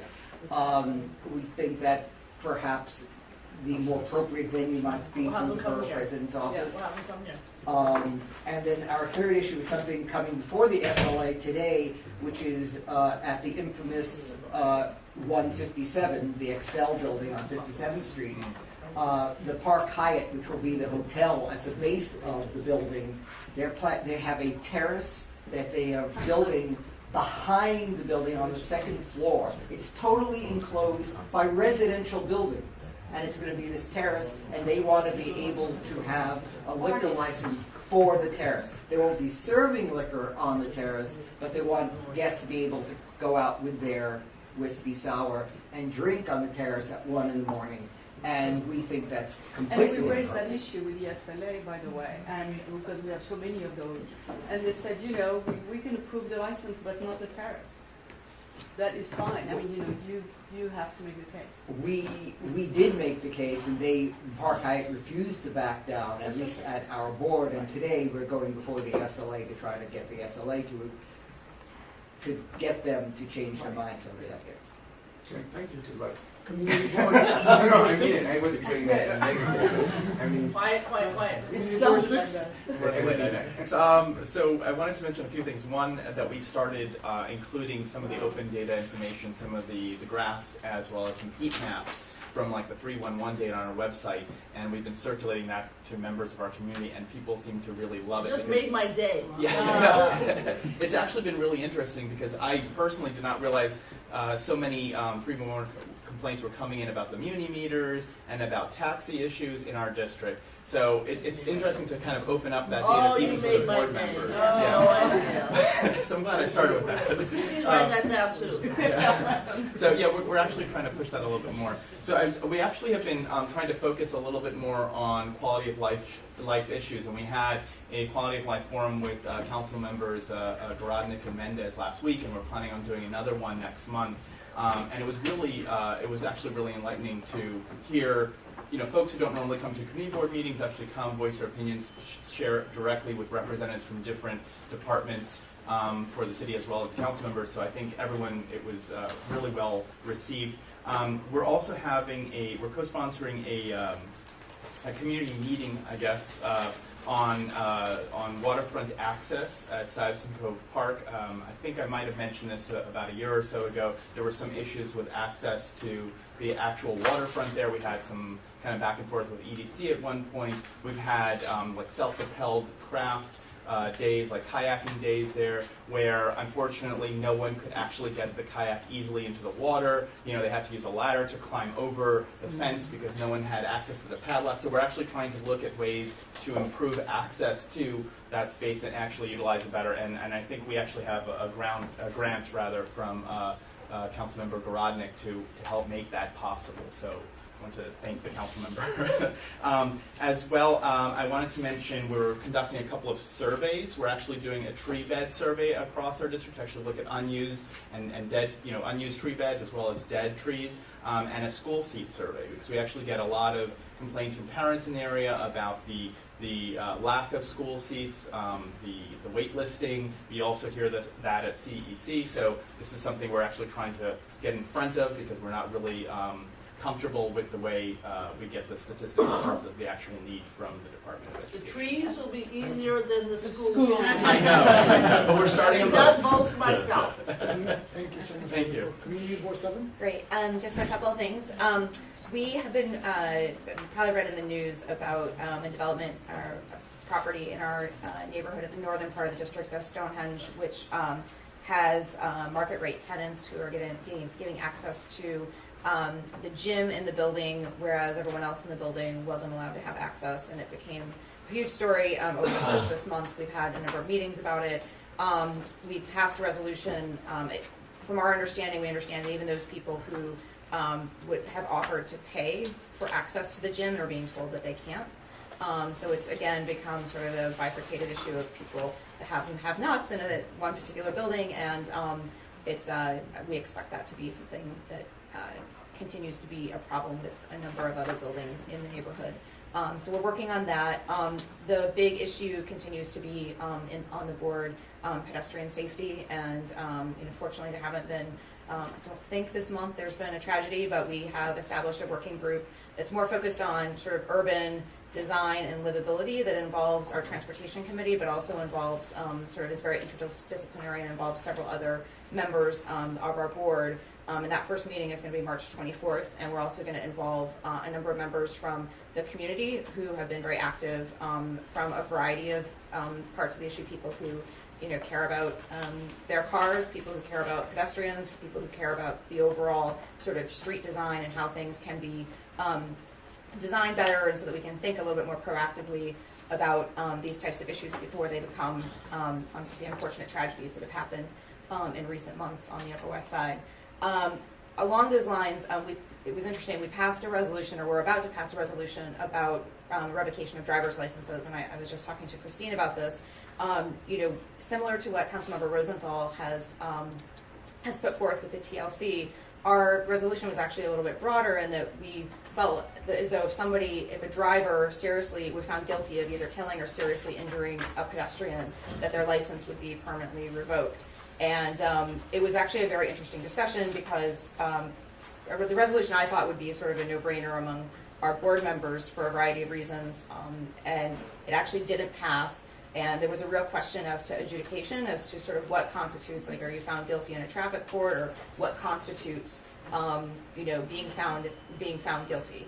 And so we had a representative from the DA's office and from the TLC sort of discuss with the board sort of how these crimes are punished when people are found, what constitutes sort of being convicted and found guilty. And I learned a valuable lesson that sometimes when you put forth a resolution, it oftentimes seems like it's going to be a simple thing, and it turns into something that involves a lot of different stakeholders, and was something that's going back to the committee now. And hopefully we can, I think we all agree that safety is a really important, if not the most important issue for the people in our neighborhood right now. And that was just an example of something that it's going to require a little bit more work to get done. And then just finally, the issue of 16 and 17-year-olds becoming members of community boards. I know we talked about this maybe at the last meeting. That's something that our board is very divided on right now, and I was curious about other. It's probably too big of a discussion. Doesn't like it. Right. So I know it's too big of a discussion for today, but I understand that Councilmember Or Phil doesn't like it either. I'm the only one that likes it. Well, can I just say that as a youth development person, I am for the idea and the concept. However, we have an 18-year-old on our board. She was a mid-year appointment and she hasn't shown up once. Right. And then she sent me an email and asked if I miss a meeting, is there any way I can make it up? Hell no. So, I mean, there's some issues, I mean. Right, and I think there's also the issue of like, whereas I think you can get some people who are very involved for a few years and then, And you she know, came very which- highly recommended, Right. knows the neighborhood and the issues. Right, I think our board is just struggling with people who they know are only gonna be there for maybe 1 or 2 or 3 years, but giving it their all and then going off to college or doing something else versus people who might be able to commit for a longer period of time. So, in any event. You just, currently, there are no 18 or 19-year-olds serving in any of our 12 community boards. Everybody Right. here has one, exactly. I think public member. We're public members. Right. Right, so that's one option is You that have one that doesn't show up, yeah, but that's in the table that's sent out, but Yeah. we didn't, active member, I guess. Okay. Right. Community board, you concluded? Just noise on Amtrak is a big issue, and we're working on that too. Community board 8?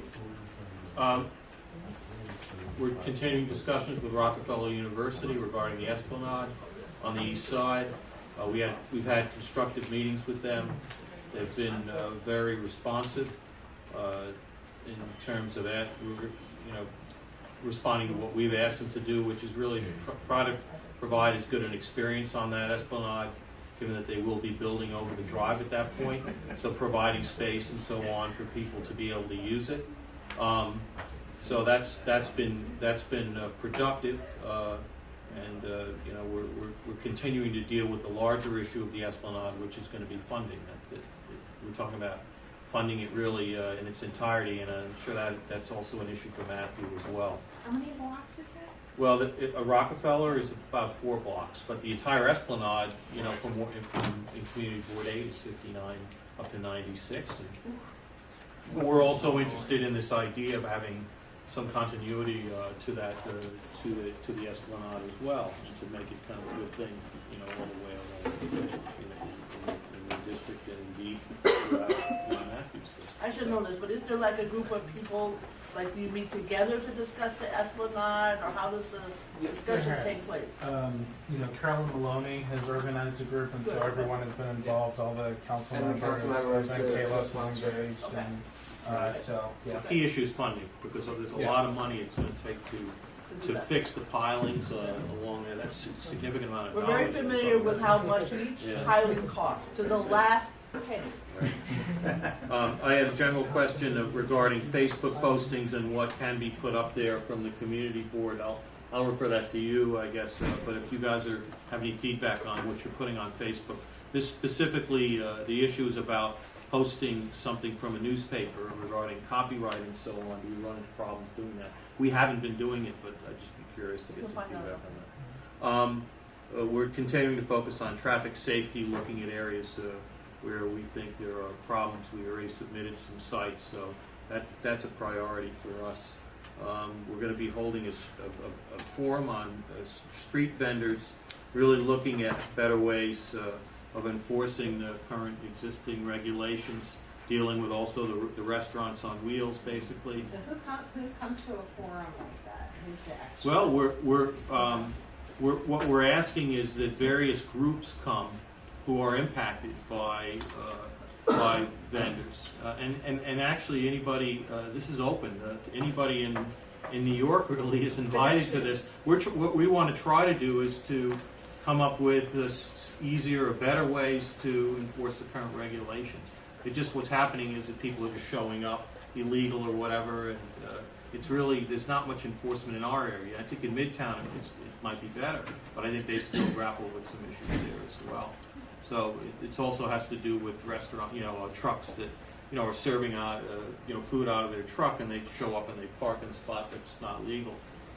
But the issue there is there's a pretty big enforcement issue. There's also one of just streetscape. When you have 10 people show up at a block on 86th Street, especially, we have that issue. But it's not all that great. It creates a lot of problems with pedestrian. There's just people walking there and so on. But we want to find better ways to deal with Let's it. talk about offline, because we have some ideas. That's fine. And then we voted last night to support Community Board 5 regarding that Picasso issue. Great, thank you.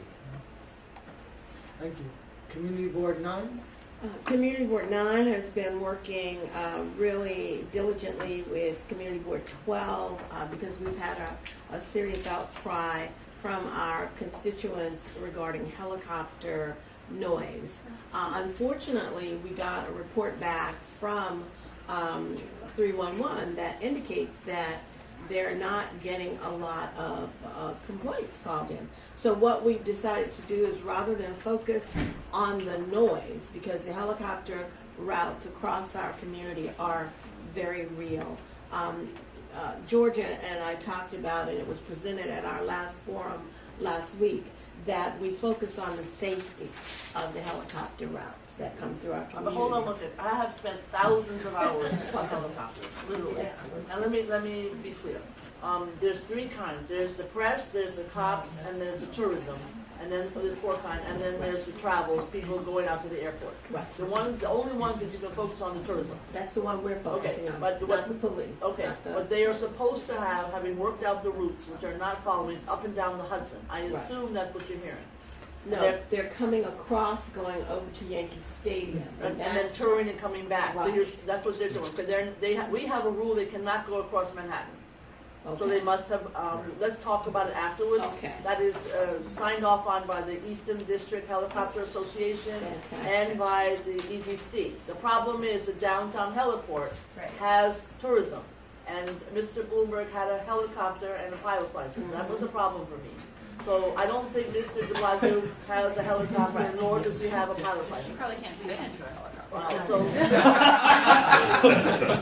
the issue is, we need to revisit the downtown heliport. We can't stop New Jersey. We should know that Congressman Nadler spent a great deal of time with the members of Congress in New Jersey, so that we don't end up with more of theirs also. It's an FAA issue, so let's talk about it. Okay.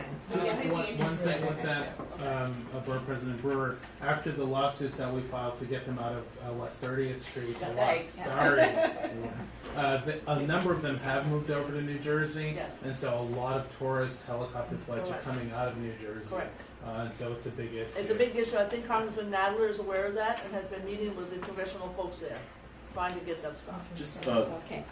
Yes. are they allowed to fly over Yankee Stadium? I'm gonna find out. This is all news to me about Yankee Stadium. We got rid of them in Central Park because they used to go across Right. all day long. Let me find It's out. my understanding they can't anymore. Oh, they can so- fly, well, over Yankee the only Stadium, place, but I'd like the to. only places that small planes or helicopters cannot fly in the United States, White House and Camp David. Every other place they can fly. So we're not gonna be able to change that. We tried, long story. Let's talk about it and figure out. This is all news to me. Thank you. We're also finalizing our Morningside Avenue Safety Plan with Community Board 10. We just had a forum last week on that, so we are real hopeful that we'll have something that will be solid for DOT to be a really good map in terms of how the community sees the safety. LPC has been a ongoing dialogue for Community Board 9 because of that Colin Powell House and the concern of our community that is a landmark that is about to be distorted in some great ways. So we're having an open house with with City College so that we can make sure that some of the experts, we're fortunate in CB9 that we've got some real preservationists, and so they'll be meeting to give some suggestions on how we can have that building modified without it being out of the context of its historical aesthetics. We also are having a diversity festival on May 31st. Last year was wonderful. We actually had a group from Chinatown. We had we had the Gotham Barbershop Quartet come up from Hell's Kitchen and perform in this cultural diversity festival that's held. It'll be 3 blocks long on St. Nicholas Avenue, and individuals from just all around the world who are living in different communities come out and share their culture. And we're hoping, for us, it's been a means of community building because CB9 has gotten in such a large new group of different diverse cultures. we are extremely thankful and excited. June PS 186 will be breaking ground. We are thrilled tonight. They will be presenting at our board, giving an update. Many of you know that that has been a long time coming. That building has sat abandoned for 20 years. Is that the one on 145th? 145th. Also, we've gotten approval for the installation of the H that will hang at 12th Avenue, and so we also have a June date, which I'll make sure that we put out to install that H. It's a metal illuminated structure that will be right at the gateway of our Harlem Piers. So we're very, very, very excited about that. Is that for Henrietta? Pardon me? It's for Harlem. And of course, we've been working very diligently to bring the 26th precinct and 30th precinct and our business alliance group on 125th together, because we were having so much criminal activity by our youth, the street crews, and so we're finally seeing a major decrease in the activity of the young people between the Grand and Manhattanville houses with the violence in the early evening. So we're very thankful about that. Thank you. Community Board 10? Oh, just a few things. About a year and a half ago, DOT did some street improvements on Anne Powell Boulevard.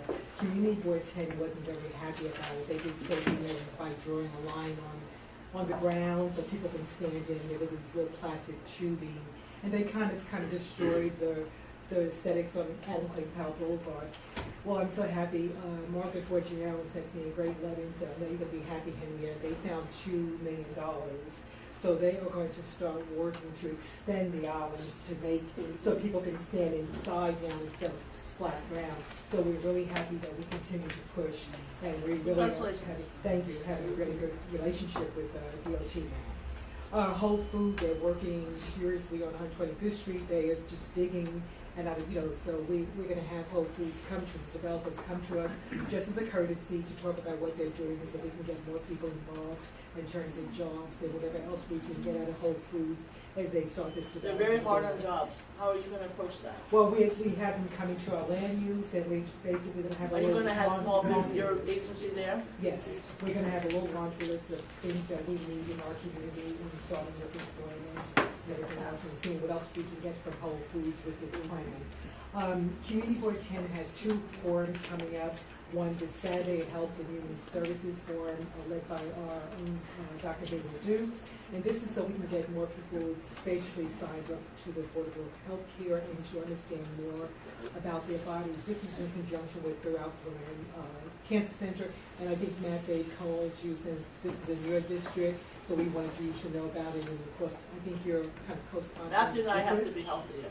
Great. Okay. And our education and libraries, they're also having a forum to talk about special ed, Common Core, school choice, and parent power.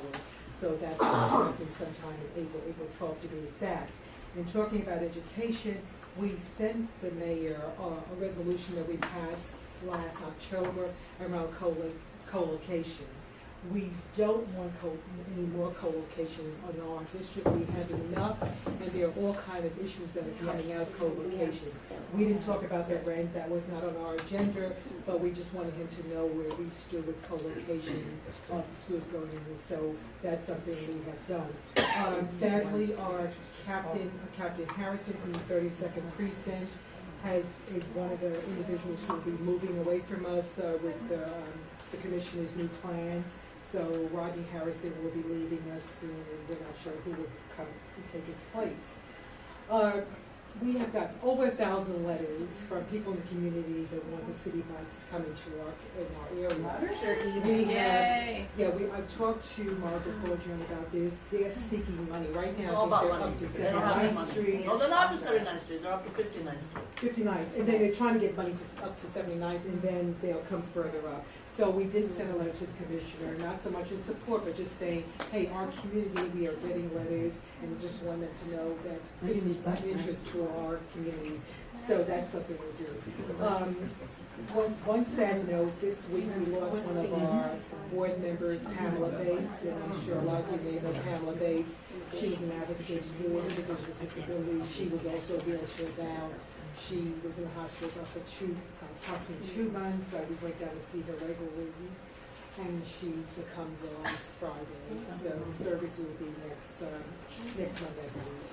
Other than that, there are lots of other things. I had McCoon's on here, but again, we talked about that with budget, so that's all. Thank you. Marietta, if you would check with our office, we too sent in a resolution. We passed a resolution also on co-location. That'd be perfect. So, Thank you so much. Community Board 11? Sure. There are a number of things that are going on, but want to focus on one. As you all have heard, there was a gas explosion in East Harlem that destroyed 2 buildings and took 8 lives. And there are still people who are in the hospital being cared for. I do want to thank Manhattan Borough President Gail Brewer and a lot of her staff, Jessica Nates, Jesus Perez, Kate Spalding, all who reached out. Athena Moore, everyone was just reaching out, and they were on the ground immediately.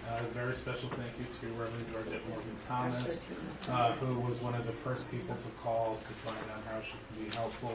I don't want to spend a lot of time because I'm sure most of you have read in the papers what has happened, but to let you know where we currently are. There are still 78 vacated apartments. People have been, at varying degrees, allowed to go into their homes to collect items that they may need, but we're still working with the city to identify, in some cases, permanent housing, as 14 residential units were completely destroyed with the explosion, and others will take some time to get back up and running. So it's an ongoing thing, but there was a huge outpouring of support from the community. Costco and Target contributed all of the needs that the Red Cross had in the first couple of days, and we were able to make that connection with them, so that was very generous of them. And there's just a lot of work. A lot of people have opened up homes. Some people are housing those who are being taken in their homes, strangers, and so to see the outpouring of love, care, and affection is really something special, and really something that I think as people who love our communities can all appreciate, and something I certainly appreciate greatly about my community. And so it's been a tough issue. The site is only about 200 feet away from our board office, so we were right there, and the NYPD was utilizing our office, so it's very close to us. I don't live far away myself. So it is an ongoing issue. It will be ongoing for some time. Businesses are impacted. 116th Street is closed off, so businesses have been shut down since last week, and there's just a lot of moving parts to it. But I do want to encourage everyone to support the Mayor's Fund. There is a dedicated resource pool for this effort. Anyone who would like to contribute, there will certainly be needs, a lot of them. The Mayor's Fund, there was an initial contribution of $250,000. with up to $15,000 going to each family. So when you do the math, that can only do about 16 families. And we know we have 78 apartments that are vacated. So there are great needs, and I certainly appreciate all of the support that's been coming in from around the borough. Can you explain, could this happen elsewhere in the city because of the decaying infrastructure or not? Or they identify the cause, like are they really So what exactly caused this? So there was a crack in the gas main that was found.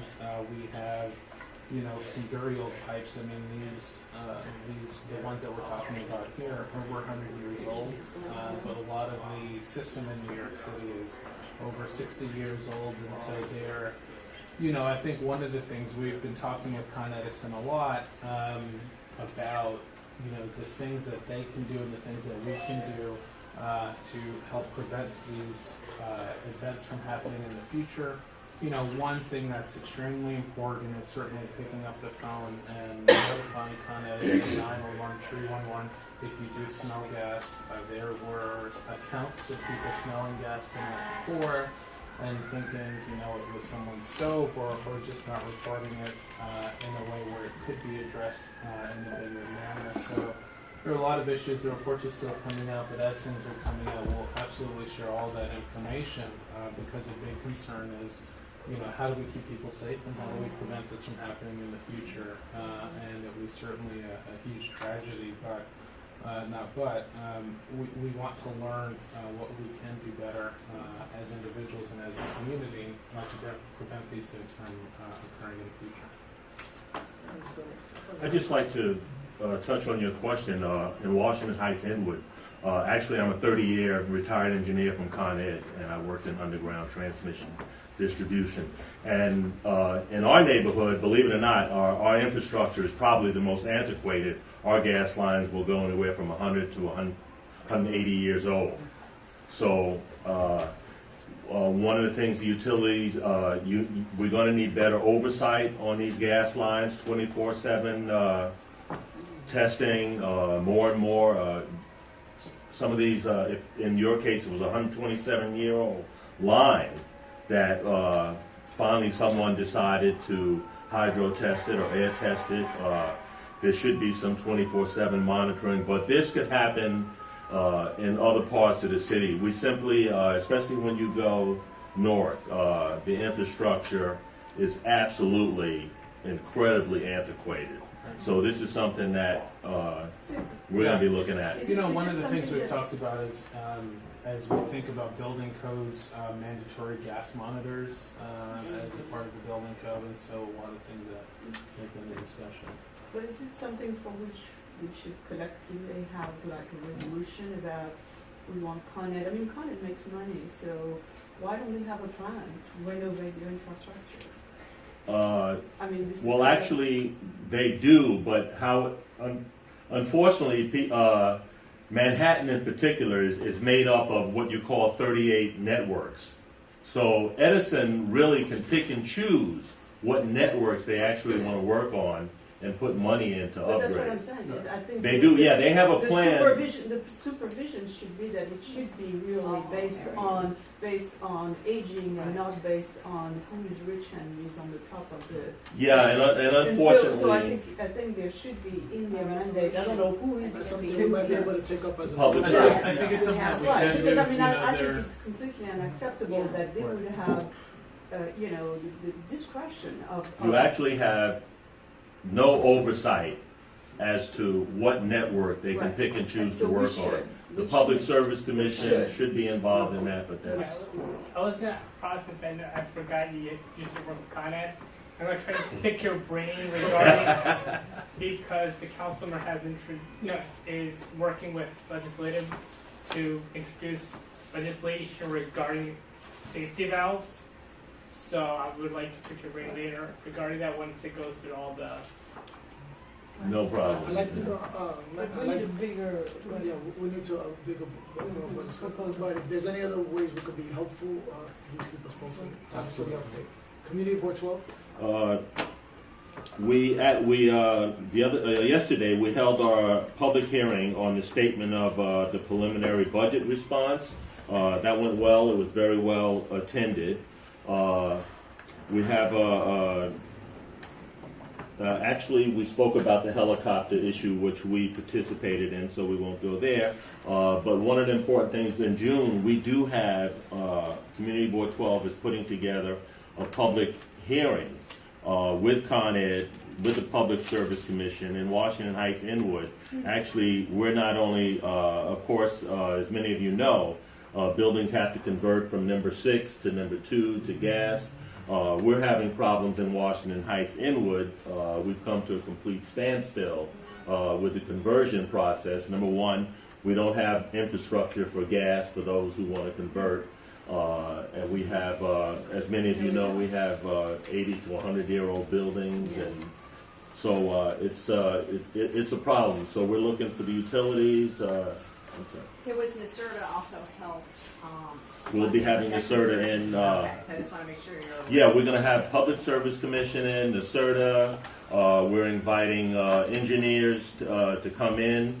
We're inviting building owners, residential, commercial building owners. So that's a forum that we're putting together in June. Other than that, we've just completed a review of our bylaws, which will be presented in March.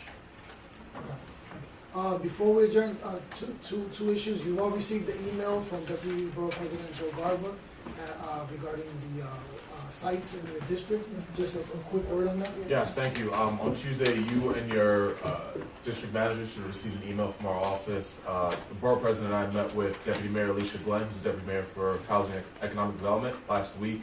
As part of an effort, the administration and the borough presidents are working on together to fulfill the mayor's plan to secure 200,000 units of affordable housing.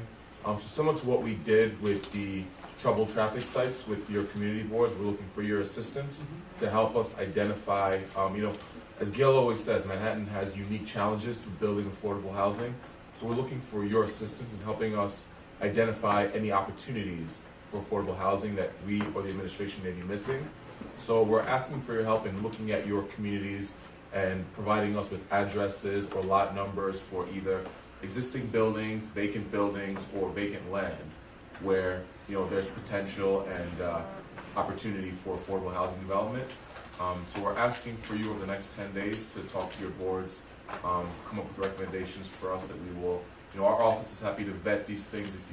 I think my opinion on this is to be selectively inclusive. So things that make sense, but as many as you can think of, we're happy to do the homework and figure out who owns the building and what the usable purposes are, but be inclusive. We're looking for your help in this effort. So you mean private and publicly owned? Private, public, vacant, Right. occupied, Okay. anything where you think there's an opportunity. Whether it's a building that's occupied but is underutilized, city property, private property, anything you think is usable for this effort. And again, we're happy to look at them closer and We can figure out look at all what the makes sense. parking lots in our neighborhood. Selectively inclusive. There's too much homework. Any other questions on this point? Okay, community board application process. You probably have all heard, close to 600 applicants have already been scheduled and interviewed. The last one was last night, which is weird because all 18 or so sessions started and ended on time, which begs the question why we haven't been able to do that at the borough boards. But, We're seasoned. Starting tomorrow, you will receive spreadsheets with all the different metrics that we're using to evaluate. You'll also be reached out by myself in terms of the chairs and some district managers just on some feedback. And all of next week, we've set aside schedule in my calendar and Gail's calendar to meet with all council members and chairs regarding whatever they want to discuss regarding the process. But we want to make sure that we get you all of the scanned applications, which you should have received, definitely the council members received. Yep. And the chairs need that, we'll get to that. And also a spreadsheet with the different metrics. Did everyone who applied for the community board be asked to participate in the group exercise? Absolutely. Okay, because I had several people who came up to me and said that they had not heard anything, and I think it's probably just a clerical thing, but a couple people had not received any information about those interviews. So that was one thing, and then are there going to be next steps for those people? Like, are some people going to be asked back? Like, how is? No, in every That is the section, interview. that was the interview. Yeah. Okay, so then you look at their written And I application. think out of the 597 applicants, I think only 15 were not able to make it. They were out of town, on vacation, or just a couple of bowed out. Okay. But we saw upwards of 500. So there's no one-on-one, like, No sort of, one-on-one. there's no second cut or anything like that. Okay, thanks. All right. Motion to adjourn? Oh, I'm I have sorry. one Roll call. announcement. The Councilmember Rodriguez chairs Transportation Committee will be hosting the first of a series of town halls on Vision Zero. That is sponsored by the Speaker of the City Council, the Borough Presidents, and all the Manhattan members. The first one is in Manhattan at John Jay College on Wednesday the 26th at 6 p.m. I'll be sure to send out the flyers Yes, again, we'll make sure. but we'll have one in every borough. So I'm asking your help in disseminating that to your interested constituencies. It's basically to get feedback in order for the city council to formulate a response recommendation document to Vision Zero, because we have been hearing a lot of gaps and a lot of concerns and things that were not included in the mayor's plan, so we want to make sure to at least augment that plan with the community's input. So please help us get that out. And we'll resend you, we've sent you the feedback from the district managers on the hotspots and the chairs, I believe, from a borough board meeting that we've had. So we'll make sure we get you that letter Great. and that list again. Thank you. A motion to adjourn? Yes. Second. Second. All right, thank you very much. Matthew.